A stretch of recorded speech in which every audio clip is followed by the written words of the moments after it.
कश्मीर की ऊंची बर्फीली चोटियों से लेकर राजस्थान के चिलचिलाते रेगिस्तान और गुजरात के रण ऑफ कच्छ तक भारत और पाकिस्तान की सीमा गोलियों की बौछार और तोप के गोलों से आग उगल रही थी। एक तरफ भारत था जिसने हाल ही में चीन से एक मुश्किल युद्ध लड़ा था। भारतीय सेनाएं एक बड़े बदलाव से गुजर रही थीं और देश गंभीर खाद्य संकट झेल रहा था। भारत सरकार नए और एडवांस वेपन खरीदने के लिए बाहरी देशों का रुख कर रही थी। वहीं दूसरी ओर था पाकिस्तान, जो अमेरिका से बेहद एडवांस्ड वेपन और साजो सामान पाकर अपने आप को बादशाह समझने लगा था और 17 सालों से कश्मीर छीनने के अधूरे ख्वाब को पूरा करने के लिए तड़प रहा था।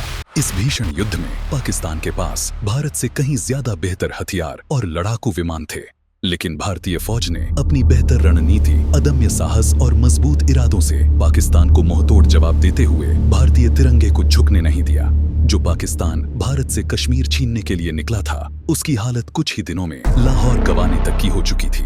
सितंबर 1965 आते आते भारतीय सेना सीमा पार कर पाकिस्तानी सेना को लाहौर और सियालकोट तक घसीट कर ले आई थी। भारतीय सेना में यह जज्बा भारत के तत्कालीन प्रधानमंत्री लाल बहादुर शास्त्री ने भरा था, जिन्होंने बीच युद्ध में देश को संबोधित करते हुए कहा था, तलवार की नोक पर या एटम बॉम्ब के डर से कोई हमारे देश को झुकाना चाहे, दबाना चाहे, ये देश हमारा दबने वाला नहीं। तो एक सरकार के नाते हमारा क्या जवाब हो सकता है सिवाय इसके कि हम हथियारों का जवाब हथियारों से दें। 27 मई सन 1964 को भारत के प्राइम मिनिस्टर पंडित जवाहरलाल नेहरू की डेथ हो गई, जिनके बाद बेहद सादगी और अहिंसा के मार्ग पर चलने वाले लाल बहादुर शास्त्री भारत के प्राइम मिनिस्टर बने, जिसे पाकिस्तान ने एक मौके के रूप में देखा। पाकिस्तान के प्रेसिडेंट जनरल अयूब खान लाल बहादुर शास्त्री को एक कमजोर प्रधानमंत्री के रूप में आंकते थे। इसलिए अयूब खान ने शास्त्री जी के पीएम बनने के कुछ महीने बाद ही 1965 के शुरुआत में गुजरात बॉर्डर के पास एक 18 मील लंबी सड़क बना दी, जो भारत के रण ऑफ कच्छ में कई जगह दाखिल होती थी। अपनी सीमा के अंदर पाकिस्तान द्वारा सड़क बनाने पर जब भारत ने विरोध किया, तो पाकिस्तान ने अपनी हरकतें तेज कर दी और उसका नापाक चेहरा भारत को साफ नजर आने लगा, जिस कारण भारत ने यहाँ नजर रखने के लिए मार्च 1965 में सरदार चौकी बना दी, जिससे पाकिस्तान ने गुस्से में बौखलाकर 9 अप्रैल 1965 को रण ऑफ कच्छ पर अपना क्लेम करते हुए यहाँ ऑपरेशन डेजर्ट हॉक की शुरुआत कर दी। पाकिस्तानी सेना ने कच्छ के रण में घुसकर शालीमार चौकी, सरदार चौकी और जंगल चौकी पर आक्रामक हमला बोल दिया।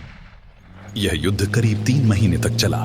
दोनों देशों के बीच युद्ध न रुकता देख ब्रिटेन के प्राइम मिनिस्टर हैरोल्ड विल्सन ने युद्ध को रुकवाने की पहल की, जिसके बाद 30 जून 1965 को दोनों देश सीजफायर के लिए राजी हो गए। इस दौरान रण ऑफ कच्छ की करीब 10% जमीन पाकिस्तान को दे दी गई। कच्छ में मिली इस छोटी सी जीत से पाकिस्तान के हौसले बुलंदी पर थे। इस सीजफायर की आड़ में एक तरफ पाकिस्तान युद्ध को खत्म करने का दिखावा कर रहा था, वहीं दूसरी ओर एक और नापाक हमले की साजिश रच रहा था। अगस्त 1965, कश्मीर घाटी। पाकिस्तान के हथियारबंद घुसपैठियों के कश्मीर में घुसने की खबर मिली। घुसपैठियों का मकसद था राज्य में घबराहट पैदा करना। पाकिस्तान अपनी इस हमलावर कार्रवाई को यह शक्ल देना चाहता था कि कश्मीर के लोग भारत के खिलाफ उठ खड़े हुए हैं और इसी बहाने से वो कश्मीर को अपने साथ जोड़ने के लिए अपनी सेना का इस्तेमाल करना चाहता था। इस चाल का नाम दिया गया था ऑपरेशन जिब्राल्टर। लेकिन जैसे ही इस ऑपरेशन की शुरुआत हुई, इसकी हवा निकल गई। पाकिस्तानी घुसपैठिए पंजाबी बोलते थे, जबकि कश्मीर में उसी से मिलती जुलती डोगरी भाषा बोली जाती थी। इस कारण जब भी वह लोकल लोगों से बात करते, वहाँ के लोग उन्हें पहचान लेते। इस तरह पाकिस्तान की योजना का पर्दाफाश होने में जरा भी वक्त नहीं लगा। स्थानीय लोगों ने पाकिस्तान के इस घुसपैठ की खबर इंडियन आर्मी को दे दी, जिसके बाद ऑपरेशन जिब्राल्टर को जड़ से खत्म करने की योजनाएं बनाई गईं। यह था पाकिस्तान के कब्जे वाले कश्मीर में मौजूद हाजी पीर पास, जो भारत के उरी और पूंछ शहरों के बीच मौजूद था। 25 अगस्त को ऑपरेशन बख्शी की शुरुआत की गई, ताकि हाजी पीर पास को अपने नियंत्रण में लिया जा सके। वन पैरा के सैनिकों ने मेजर रंजीत दयाल के नेतृत्व में बेहद खराब मौसम और बारिश की परवाह न करते हुए घनघोर अंधेरे में इस खतरनाक पहाड़ की फिसलन भरी ढलान पर चढ़ाई की, ताकि इस दर्रे पर हमला किया जा सके। और जल्दी ही भारतीय फौज ने हाजी पीर की चोटी पर तिरंगा लहरा दिया। हाजी पीर पास पर भारत की जीत से पाकिस्तान के घुसपैठ के सभी रास्ते बंद हो गए, जिससे घुसपैठिए उल्टे पांव पाकिस्तान भागने को मजबूर हो गए। भारत से बुरी तरह से मात खाने के बाद भी पाकिस्तान बाज नहीं आया और इस ऑपरेशन के विफल होने के अगले ही दिन उसने एक और प्लान ऑपरेशन ग्रैंड स्लैम की शुरुआत कर दी। इस बार पाकिस्तान की नजर जम्मू कश्मीर के अखनूर इलाके पर थी। पाकिस्तान अखनूर में चिनाब नदी पर बने एक ब्रिज को तोड़कर भारत को कश्मीर के साथ जोड़ने वाली इकलौती सड़क पर अपना कब्जा जमाना चाहता था, ताकि भारत से कश्मीर का कनेक्शन टूट जाए और कश्मीर तक भारतीय सेना अपने सैन्य सामान को ना ला पाए। इसी मकसद के साथ 1 सितंबर 1965 को सुबह लगभग 3:30 बजे पाकिस्तानी सेना भारी संख्या में तोपों और टैंकों के साथ सीमा पार कर तेजी के साथ अखनूर की तरफ बढ़ने लगी। पिछले ऑपरेशन के बाद इंडियन आर्मी भी पूरी तरह से चौकन्नी थी, जिससे पाकिस्तान के हमले का तुरंत मुंह तोड़ जवाब दिया गया। लेकिन उनके लिए पाकिस्तान के M47 और M48 अमेरिकन पैटर्न टैंकों से मुकाबला कर पाना मुश्किल हो रहा था। भारत के पास थोड़े कम असरदार AMX-13 और काफी कम मात्रा में सेंचुरियन MK7 टैंक्स थे। सुबह के 9 बजे तक पाकिस्तानी सेना ने जम्मू कश्मीर के छंब को अपने कब्जे में ले लिया। जमीनी लड़ाई में भारी पड़ रहे पाकिस्तानियों को सबक सिखाने का भारत के पास एक ही असरदार ऑप्शन था, इस युद्ध में इंडियन एयरफोर्स को शामिल करना। जिसके बाद कुल 26 फाइटर बॉम्बर्स, जिनमें 12 वैम्पायर एयरक्राफ्ट और 14 डसॉल्ट मिस्टियर एयरफोर्स लड़ाकू विमान थे। ये सारे विमान पठानकोट एयर बेस से जम्मू कश्मीर के छंब की ओर टेक ऑफ कर गए, जिसके जवाब में पाकिस्तानी एयरफोर्स ने भी अपने F-86 सेबर लड़ाकू विमान मैदान में उतार दिए। यहाँ सेना को डिफेंसिव होते देख 3 सितंबर को प्राइम मिनिस्टर लाल बहादुर शास्त्री ने अपने कैबिनेट की इमरजेंसी मीटिंग बुलवाई। कैबिनेट और सभी चीफ से गहरी वार्ता के बाद यह तय किया गया कि Bharat all out military action लेगा। हमको लगातार खबरदार रहना, क्योंकि ये हमलावर अभी भी कश्मीर के अंदर छुपे हैं। उनकी पूरी कार्रवाई का नक्शा पाकिस्तान ने ही बनाया और उनको कश्मीर में भेजा। हमारे लिए कोई चारा नहीं था सिवाय इसके कि हमारी फौजें लड़ाई बंदी लाइन के उस पार जाकर हमलावरों के आने के रास्तों पर कब्जा करें। अपने बचाव के लिए ये ज़रूरी था, लेकिन अभी भी पाकिस्तानी फौज की पूरी मदद से वे कश्मीर के अंदर आने की कोशिश कर रहे हैं।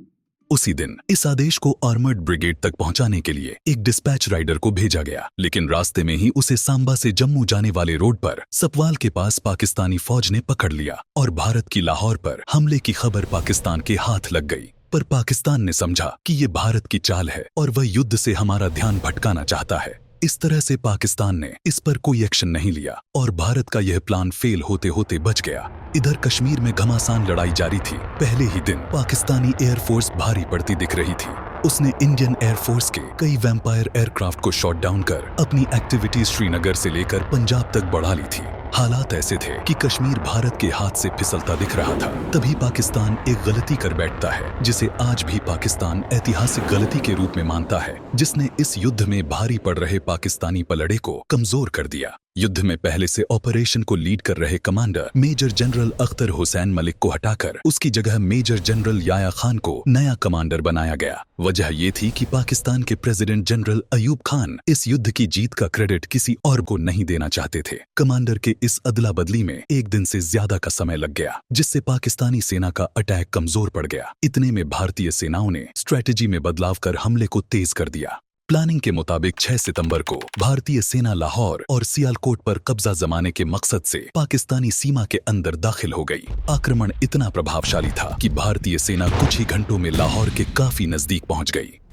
वहीं 6 सितंबर के ही दिन भारत की एक दूसरी सैन्य टुकड़ी 3 जैट रेजिमेंट के लेफ्टिनेंट डिसमंड हेड के नेतृत्व में डोगराई पाकिस्तान की ओर बढ़ती चली जा रही थी। डोगराई से एक ट्रंक रोड सीधे लाहौर तक जाता है, इसलिए भारतीय सेना डोगराई को अपने कब्जे में कर पाकिस्तानी आर्मी को मिल रही सभी सप्लाईज को रोक देना चाहती थी। 3 जैट रेजिमेंट ने दुश्मन की कड़ी सुरक्षा को तोड़ते हुए जल्दी ही डोगराई पर अपना कब्जा जमा लिया। डोगराई पर भारतीय सेना का कब्जा होते देख 7 सितंबर 1965 की रात पाकिस्तान ने स्पेशल सर्विस ग्रुप के 180 कमांडोज को भारत के पठानकोट और हलवारा एयर बेस पर हमला करने के लिए भेजा, जिसके बाद पाकिस्तान के कमांडोज का वो हाल हुआ कि 180 में से केवल 20 कमांडोज ही अपनी जान बचाने में सफल हुए, जबकि 22 कमांडोज मारे गए और 138 को बंदी बना लिया गया। इस हार से बौखलाए पाकिस्तान ने 7 सितंबर को नेवल वेसल्स की मदद से गुजरात के द्वारका शहर पर हमला बोल दिया। ऐसा करके पाकिस्तानी सेना नॉर्दर्न फ्रंट पर भारी पड़ रही इंडियन एयरफोर्स का ध्यान इस तरफ डाइवर्ट करना चाहती थी, लेकिन पाकिस्तानी नेवी के इस हमले को इंडियन नेवी द्वारा जल्दी ही न्यूट्रलाइज कर दिया गया, जिसके जवाब में पाकिस्तान ने 8 सितंबर को एक नई चाल खेलते हुए ऑपरेशन वाइंड अप की शुरुआत कर दी। इस ऑपरेशन के जरिए पाकिस्तान लाहौर और सियालकोट के मोर्चे पर भारतीय सेना को रोकने के साथ साथ भारतीय सीमा में घुसकर पंजाब के अमृतसर और राजस्थान के मुनाबाव पर कब्जा जमाना चाहता था। इसी इरादे के साथ पाकिस्तान की एक सैन्य टुकड़ी अमृतसर की तरफ बढ़ने लगी और एक अन्य टुकड़ी राजस्थान की तरफ से बॉर्डर क्रॉस कर यहाँ मुनाबाव में भारतीय पुलिस चौकियों पर कब्जा जमाना चाहती थी। भारतीय सैनिकों ने 24 घंटे तक बहादुरी से यहाँ मोर्चा संभाला, लेकिन पाकिस्तानी सेना की भारी गोलीबारी और हमलों की वजह से स्थिति गंभीर हो गई थी। अगले कुछ दिनों में पाकिस्तानी सेना ने मुनाबाव को अपने कब्जे में ले लिया। वहीं पाकिस्तान की दूसरी सैन्य टुकड़ी वन आर्म डिवीजन अपने पैटर्न टैंकों से गोले बरसाते हुए पंजाब के खेमकरन सेक्टर में आगे बढ़ने लगी। पाकिस्तानी अटैक को कमजोर करने के लिए उनके पैटर्न टैंकों को रोकना सबसे जरूरी था। यहाँ मेजर अब्दुल हमीद ने अदम्य साहस और वीरता का परिचय देते हुए अपनी जीप में सवार होकर पाकिस्तानी टैंकों पर निशाना साधते हुए एक दिन के भीतर अकेले ही 7 पैटर्न टैंकों को बर्बाद कर दिया। लेकिन इसी बीच 10 सितंबर को एक पाकिस्तानी पैटर्न टैंक के गोले का शिकार होकर अब्दुल हमीद जंग के मैदान में शहीद हो गए। आगे चलकर इस वीरता के लिए मेजर अब्दुल हमीद को परमवीर चक्र से नवाजा गया। उनकी इस शानदार रणनीति को दूसरे भारतीय सैनिकों ने भी अपनाया और 97 पाकिस्तानी टैंकों को बर्बाद कर यहां एक बड़ी जीत हासिल कर ली। भारतीय सेना के इस लार्जेस्ट टैंक बैटल को बैटल ऑफ असल उत्तर के नाम से जाना जाता है, जिसने इस युद्ध की दिशा को काफी हद तक भारत के पक्ष में कर दिया। वहीं 9 सितंबर तक भारतीय सेना ने लाहौर के पास मौजूद बुर्की विलेज के अधिकांश हिस्सों पर अपना कब्जा जमा लिया और प्रतीक के रूप में बुर्की पुलिस स्टेशन पर अपना तिरंगा फहरा दिया। जिसके बाद 10 सितंबर को भारतीय सेना की फर्स्ट आर्म्ड ब्रिगेड ने ब्रिगेडियर खेमकरन सिंह और मेजर भूपेंद्र सिंह के नेतृत्व में सियालकोट के फिलौरा पर आक्रमण कर दिया और यहाँ भी बैटल ऑफ असल उत्तर की टैक्टिक्स को अपनाते हुए 11 सितंबर तक लगभग 65 पाकिस्तानी टैंकों को पूरी तरह से बर्बाद कर बैटल ऑफ फिलौरा को भी अपने नाम कर लिया। इस जीत में जहां कई इंडियन सोल्जर्स की कुर्बानी शामिल थी, तो वहीं सबसे अहम भूमिका निभाने वाले मेजर भूपेंद्र सिंह भी इसमें बुरी तरह से घायल हो गए, जिन्हें इलाज के लिए दिल्ली लाया गया, परंतु मेजर भूपेंद्र सिंह को बचाया नहीं जा सका और बाद में उनकी इस बहादुरी के लिए उन्हें महावीर चक्र से सम्मानित किया गया। जारी युद्ध के बीच भारत डिप्लोमेटिक लेवल पर भी दबाव झेल रहा था। दरअसल यूएन सीज फायर कर इस युद्ध को रोकना चाहता था। इस वॉर के चलते जहां पाकिस्तान के कंट्रोल में भारत की 550 स्क्वायर किलोमीटर की टेरिटोरी थी, तो वहीं भारत पाकिस्तान के 1920 स्क्वायर किलोमीटर के इलाके को अपने कब्जे में ले चुका था। सीज फायर के करीब 3 महीने बाद जनवरी 1966 में लाल बहादुर शास्त्री और अयूब खान पीस टॉक के लिए उज्बेकिस्तान के ताशकंद में मुलाकात करते हैं, जिसे सोवियत यूनियन द्वारा होस्ट किया जा रहा था, जहां दोनों के बीच ताशकंद समझौता हुआ। इस समझौते में दोनों देशों द्वारा युद्ध के दौरान बंदी बनाए गए सैनिकों को लौटाने और कब्जा किए गए क्षेत्रों को वापस करने का फैसला लिया गया। लेकिन इस समझौते के अगले ही दिन 11 जनवरी 1966 को लाल बहादुर शास्त्री की रहस्यमयी परिस्थितियों में मौत हो गई। उनके देहांत से पूरे भारत में शोक की लहर दौड़ गई और हर कोई उनकी अचानक से हुई इस मौत का कारण जानना चाहता था। बाद में उनकी इस रहस्यमयी मौत को हार्ट अटैक का नाम दे दिया गया।